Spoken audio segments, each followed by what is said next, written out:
como en toda guerra, la guerra de información está jugando un rol fundamental. Los dos modelos que se enfrentan no son ideológicamente distintos. Y esto en geopolítica es lo que nosotros llamamos una telurocracia, es decir, un imperio de la tierra. ¿Qué puede pasar en el mundo con el punto de vista de las commodities energéticas, el gas, el petróleo? ¿Qué tal? ¿Cómo están? Bienvenidos y bienvenidas a un nuevo programa de la temporada número 12 de Meridiano 64. Hoy vamos a hablar del conflicto entre Rusia y Ucrania con un especialista y un amigo de la casa. Estamos hablando del geógrafo, periodista y fotógrafo y fundamentalmente viajero Pablo Sigismondi. Así que quédese con nosotros que tras una breve pausa volvemos.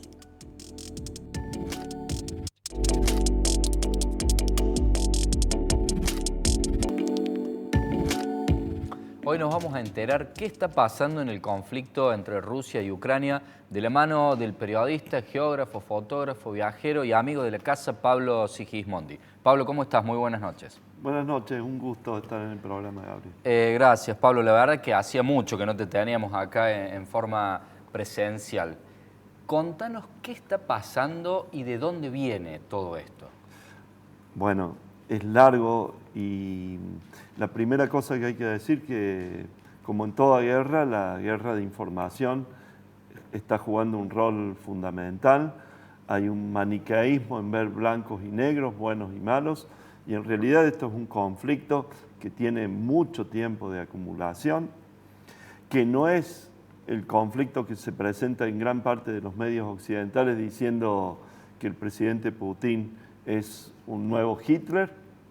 Tampoco es lo que dice Rusia, que se está produciendo un genocidio en el Donbass con más de 14.000 muertos desde el año 2014 y a partir de ahí justificar la invasión militar.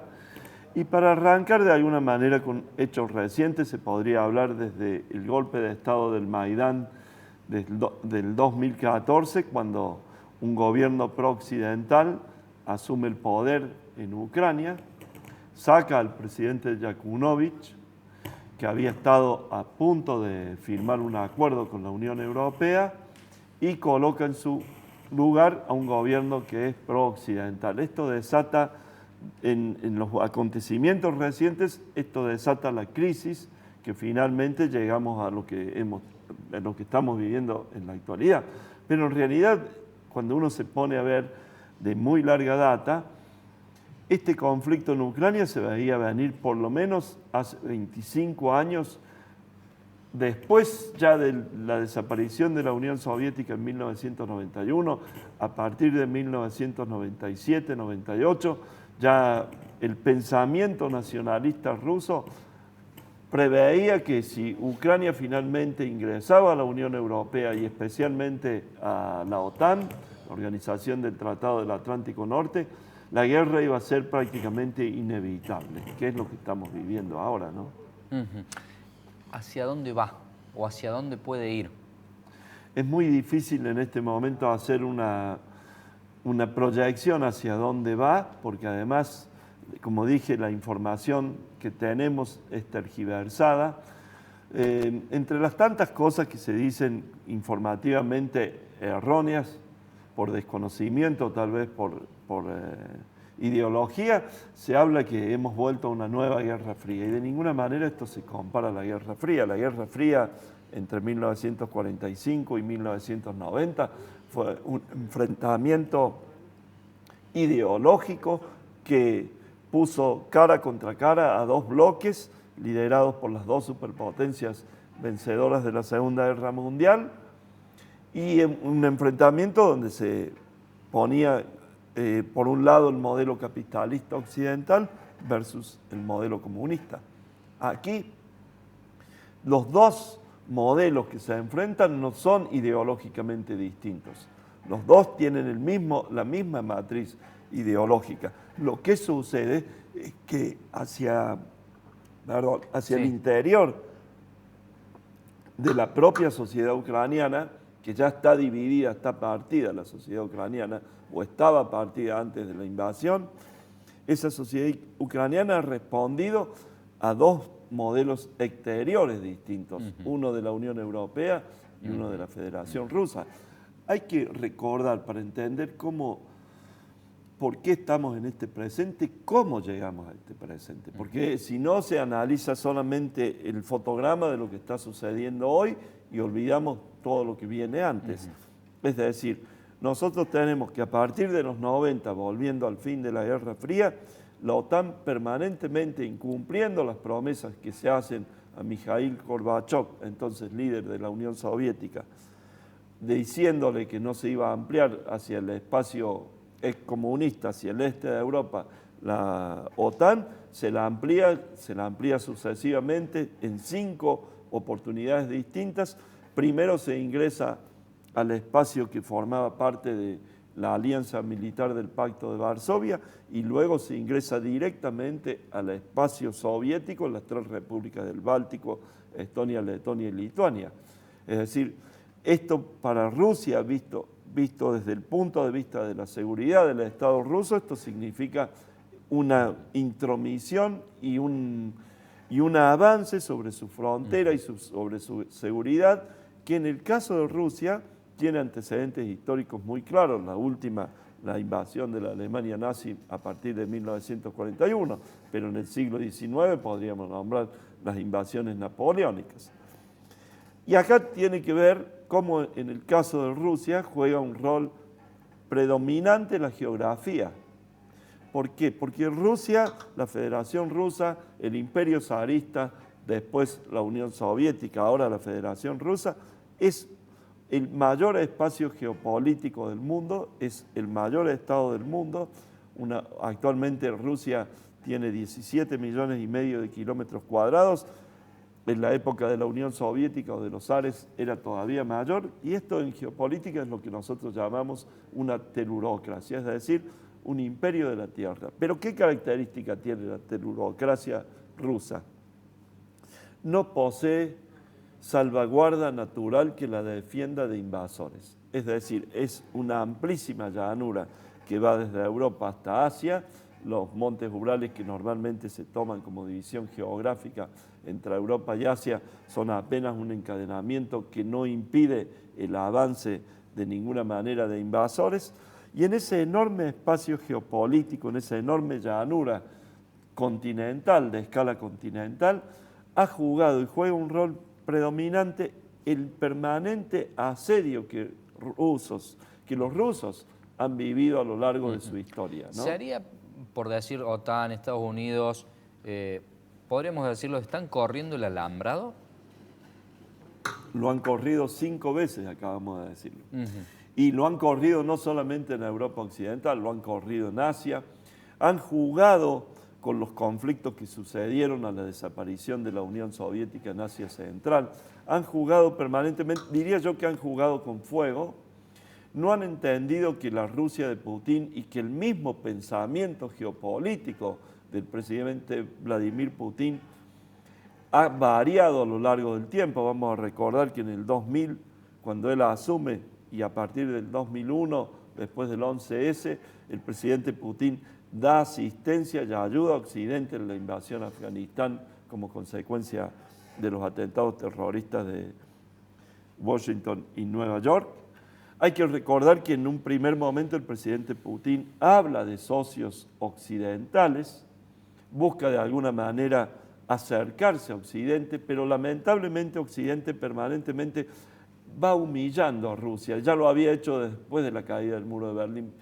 Cuando uno analiza la historia más completa, si uno piensa fin de la Primera Guerra Mundial, Tratado de Versalles, Alemania salió no solamente derrotada, sino humillada.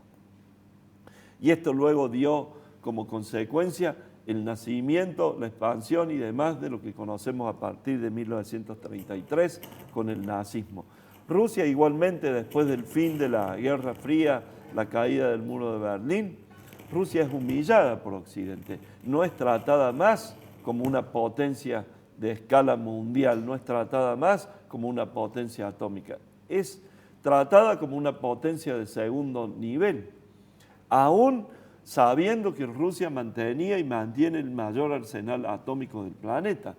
Se la humilla, se la denigra, se aprovecha la descomposición interna que vive Rusia para que los grandes magnates, las privatizaciones, especialmente en la era de Yeltsin, hagan lo que quieran de la federación. Un pueblo ruso que no solamente pierde económicamente, pierde demográficamente, ve menguar su población debido a las consecuencias políticas que trae la desaparición de la Unión Soviética, todo el estado de bienestar que aseguraba ese mundo. En esas condiciones, Occidente de alguna manera se ceba con Rusia y piensa que nunca va a resurgir como potencia o como igual. Fíjate un dato, que esto siempre teniendo en cuenta no solamente la ampliación de la OTAN, porque eso es uno de los acontecimientos que en definitiva ahora han llenado la gota del vaso. Pero anteriormente, la guerra en Yugoslavia, la creación de Kosovo prácticamente como un protectorado occidental de la OTAN, arrancando Kosovo a Serbia, en contra del derecho internacional en el año 2008, y que es respondido en ese momento por Rusia con la guerra en el verano boreal del 2008, la guerra en el Cáucaso, donde Rusia separa a dos territorios rebeldes de Georgia, que también aspiraba a formar parte de la OTAN, Osetia del Sur y Abjasia, y lo transforman en dos territorios independientes. Es decir, se comienza a agotar, diría yo, a partir del 2008, la posibilidad de que Putin o Rusia quisiera seguir dialogando con Occidente. Tenemos el antecedente, como digo, de Kosovo, tenemos el antecedente del año 2008, y esto de alguna manera comienza a inflamar más la situación entre las dos potencias. Pablo, nos vamos a ir a una pausa. Te quiero dejar hecha la pregunta para que me la respondas cuando volvamos. ¿Qué puede pasar en el mundo a mediano y a corto plazo quizá también con el punto de vista de las commodities energéticas, el gas, el petróleo? A ver, ¿qué es exportador Rusia? China no produce, no se autoabastece, Estados Unidos, que lo puede transformar en productos. Dejamos abierta la pregunta, ya volvemos, hacemos una breve pausa. Estamos de vuelta charlando con Pablo Sigismondi sobre el conflicto entre Ucrania y Rusia. Le preguntábamos antes de irnos a la pausa qué puede pasar desde el punto de vista de los commodities energéticos, teniendo en cuenta que China no se autoabastece y que Estados Unidos y China son los que pueden transformar la energía en productos. Sí, aquí estamos ante una crisis inédita. Creo que esto recién comienza, esto es un tsunami a nivel planetario. Lo que sucede es que todavía no tenemos conciencia, por un lado, de todo lo que viene, y además recién lo hemos empezado a vivir, lo estamos viviendo en tiempo real. No solamente los commodities de los combustibles fósiles se aumentan todos los commodities. Nos vamos a ver directamente involucrados porque nosotros, casualmente Argentina, es junto a Ucrania uno de los principales exportadores a nivel mundial de productos alimentarios o de productos del complejo agroexportador. Es decir, hoy en día la guerra en Ucrania no solamente afecta el precio de los commodities y los combustibles, sino de todas las materias primas que hacen a nuestro conjunto exportador, porque imaginemos que un país que es uno de los principales proveedores del mercado mundial hoy está en guerra, sus puertos de salida de esas exportaciones sobre el Mar Negro están siendo ocupados por la invasión rusa. La propia Rusia, que también es exportadora, se está viendo afectada por la guerra, además de las sanciones y todo lo demás. Esto va a elevar todos los precios. Viene un periodo muy turbulento a nivel mundial. Que uno podría pensar que sería beneficioso para la Argentina, pero ocurre que no logramos el autoabastecimiento energético y de hecho compramos barcos de gas importados, con lo cual si sube también el precio del gas, vamos a perder más de lo que ganamos con la exportación de granos. Pero además creo que es una especulación muy miserable pensar que la guerra nos va a ayudar a nosotros porque los precios de nuestros productos se van a valer más cuando eso es a costa de la sangre de miles y miles Obvio, de personas pero en el ayuda, mundo. finalmente ayuda a alguien y perjudica a Como otros. toda guerra. En cuanto a la pregunta concreta de los commodities energéticos, yo creo que también probablemente estamos frente a la última guerra por los combustibles fósiles en el planeta. Acá esto tiene una enorme cantidad de implicaciones porque estamos frente al proceso de calentamiento global que también afecta especialmente a la Federación Rusa por estar en una alta latitud. Entre los conflictos geopolíticos que plantea Rusia a la humanidad o al espacio geopolítico de potencia mundial, está el dominio sobre el océano glaciar ártico, por ejemplo, que dentro de un par de decenios va a ser completamente navegable en los meses de verano y que va a cortar a 1/3 la ruta entre el extremo oriente, Japón, Corea, China, con Europa, por ejemplo. Entonces, ahí estamos frente a un proceso que también tiene implicación, pero concretamente en el precio de los combustibles fósiles. Fíjate que digo, esto es un tsunami a nivel mundial porque está afectando incluso políticamente dentro de países muy lejanos. El nuestro podría ser, por lo que estamos mencionando, el propio Israel se está viendo afectado con enorme población rusa en su interior, llegada en los últimos años, especialmente después del fin de la Unión Soviética, que hoy constituyen una base electoral muy importante en Israel y que hoy están entre Israel, un aliado histórico de Occidente y de Estados Unidos, hoy tiene una gran problemática desde el punto de vista de esa población. Ha afectado la coalición de gobierno en Alemania, la coalición tripartita de gobierno, donde uno de los partidos, el ecologista, el verde, que está a cargo del Ministerio de Relaciones Exteriores, un partido furibundamente antirruso y antichino, está poniendo toda la carne en el asador, como lo estamos viendo, para fogonear la guerra. Está implicando una enorme desestabilización en otros países lejanos y para dar una respuesta a lo que decís, hasta hace 2 años Estados Unidos decía que el presidente legítimo de Venezuela era ese monigote que pusieron que era Guaidó, un felpudo norteamericano puesto de presidente en Venezuela.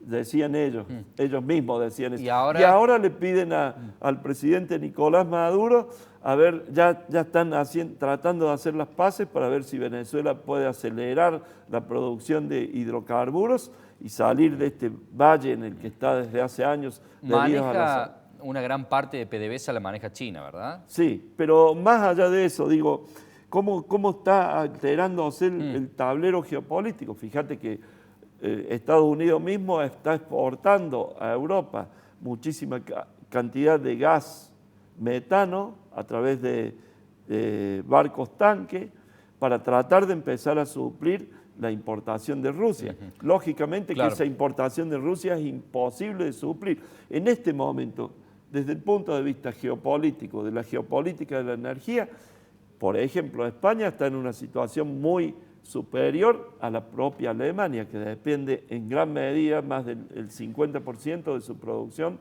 de Rusia, ¿no? Pablo, te quiero preguntar quién es verdaderamente el presidente de Ucrania y quién es verdaderamente el presidente de Rusia.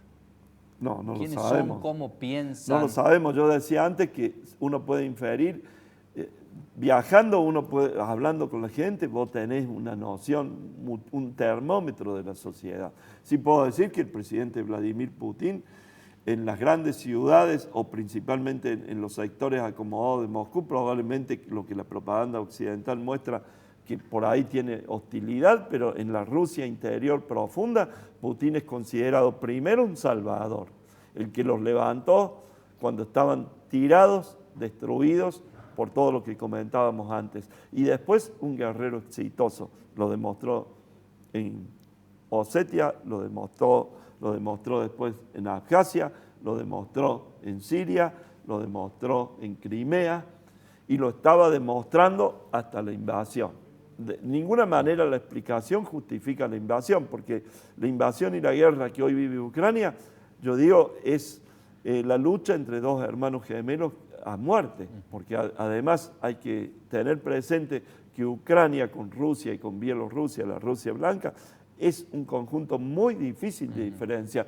Para cualquiera de las personas que nos están viendo, si en este momento van y se ponen en un sitio en cualquiera de estos tres países, es muy difícil de diferenciar en cuál de ellos estamos. Esto habla de una imbricación histórica, cultural, religiosa, étnica, perteneciente todo al mismo mundo eslavo, que ha sido separada en estados distintos, pero que de ninguna manera tiene una diferenciación.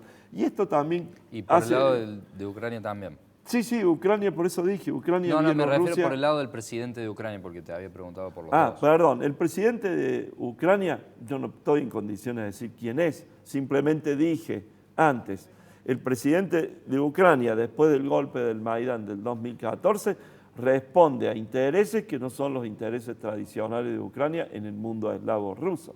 Responde claramente a Occidente, responde claramente a la OTAN. Y creo que si uno piensa hacia dónde va el conflicto en lo que hoy tenemos va hacia un callejón sin salida, hacia un enorme precipicio estamos marchando. No digo Rusia y Ucrania, digo todo el conjunto de la humanidad. Acá se está planteando la posibilidad cierta de un desenlace con armas nucleares en este conflicto, concretamente. Y además se está internacionalizando cada vez más, porque cada vez más Europa Occidental, Estados Unidos, en vez de bajar los decibeles para poder empezar a ver cómo lograr un alto el fuego. Bueno, ya Putin dijo cómo se lograría el alto el fuego, pero es una cuestión que los ucranianos no están dispuestos a ceder. Que yo creo que no es el problema de Ucrania. El problema es que Ucrania o el gobierno de Ucrania responde a ese interés occidental y por lo tanto no lo ve. Pero la forma de bajar los decibeles al conflicto y poder hacer lo primero que estamos necesitando, que es un alto el fuego, para evitar una catástrofe humanitaria. Hoy, en solamente 2 semanas de guerra, tenemos 2 millones de refugiados. Es una aceleración, es una curva de refugiados que no hubo ni siquiera en otros conflictos como Irak, Afganistán, en Medio Oriente. ¿Por qué? Porque hay una huida masiva de personas de Ucrania y esto tiene que ver también con una crisis humanitaria que se nos viene encima como humanidad. Entonces, la primera cosa que necesitamos es hacer un alto el fuego. Para lograr un alto el fuego hay que escuchar mínimamente algo de lo que pide Rusia y eso evidentemente no aparece en la agenda occidental. Al contrario, en la agenda occidental está seguir poniéndole más leña al fuego, seguir armando más armas. Recuerdo que desde el 2014 Occidente ha enviado más de 6.000 millones de dólares en armas a Ucrania. Recordemos cómo los medios de comunicación de Occidente blanquearon la presencia de miles de neonazis en el golpe de Estado del Maidán, como blanquearon los neonazis combatiendo en Donetsk, en Luhansk, etcétera, etcétera. Pablo, antes de despedirnos, recórdanos cómo es tu Instagram, lo vamos a ver en el Zócalo para que las personas te puedan seguir y ver tu contenido. Sí, muchas gracias, Gabriel. Pablo Sigismondi, tanto el Instagram como el Facebook, yo trato de colocar ahí algunas reflexiones con fotografías de los viajes que he realizado en esos países. Pablo Traveler, el Instagram. Creería que sí. Sí, ¿lo estás viendo? Sí. Bien, sí. Digamos, Pablo Traveler y Pablo Sigismondi, obviamente, para que se te pueda buscar de gracias, manera Gabriel. correcta. Sí. Estoy tratando, de hacer algo que la tiranía está del tiempo que tenemos, ¿no? Sí, te dejamos las puertas abiertas del programa para cuando quieras venir y nosotros nos despedimos hasta la semana que viene. Te agradecemos por haber formado parte de un nuevo Meridiano 64. Muchas gracias a ustedes por la invitación. Un gran saludo. Hasta la próxima semana.